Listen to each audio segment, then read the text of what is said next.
Welcome back to another edition of This Week in Israel, where we're continuing this there were so many questions this week following the massive attack against Israel by Iran. So we'll start with that. At the end of Shabbat last week on Saturday night, Iran launched over 300 ballistic missiles, drones, and the like at Israel. And this is the largest strike of that nature in world history. No one has ever launched that many drones at a nation from another nation. So, and thankfully, with the help of our partners, the United States, Great Britain, France, Saudi Arabia, and Jordan, and ultimately God, 99% of those projectiles were intercepted. Only a couple falls and only one injury was sustained by a 7-year-old girl from a Bedouin community in the south. So it's truly miraculous, but it also shows the bold nature of Iran, and Iran is the head of the snake. They are the ultimate leader of terror against Israel. They fund and support Hezbollah. They fund and support Hamas. You wouldn't be seeing any of this rocket fire, these drone strikes, mortar fire.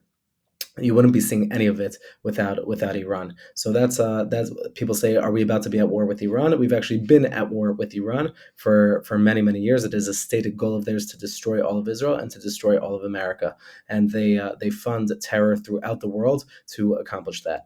The United States said that it would not support a counterstrike on Iran, but the Israeli cabinet has already voted in favor of a retaliatory strike. So we know that is going to happen.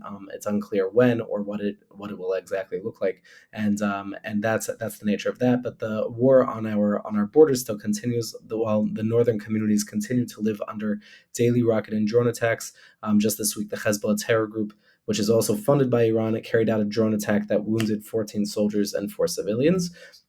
And the northern communities are experiencing that every day, where they're forced into their bomb shelters. So that is continuing on the northern border. The IDF continues to carry out targeted strikes against Hamas, Hezbollah, and Iran, killing multiple Hamas and Hezbollah intelligence officers and commanders within their military wings. So that's all that's happening. Unfortunately, a new report shows that over 7,000 Israeli military personnel have been wounded in the fighting throughout this war, and the war very much continues with Miluim being reservists being cycled out. Many of them with Many of them are being called to the north, to Judea and Samaria, what the world calls the West Bank, and operations are ongoing on a daily basis. So, God willing, it should be a peaceful week in Israel. But that is what happens this week and continues to happen. Wishing everyone a Shabbat Shalom, and may we only experience peace and victory.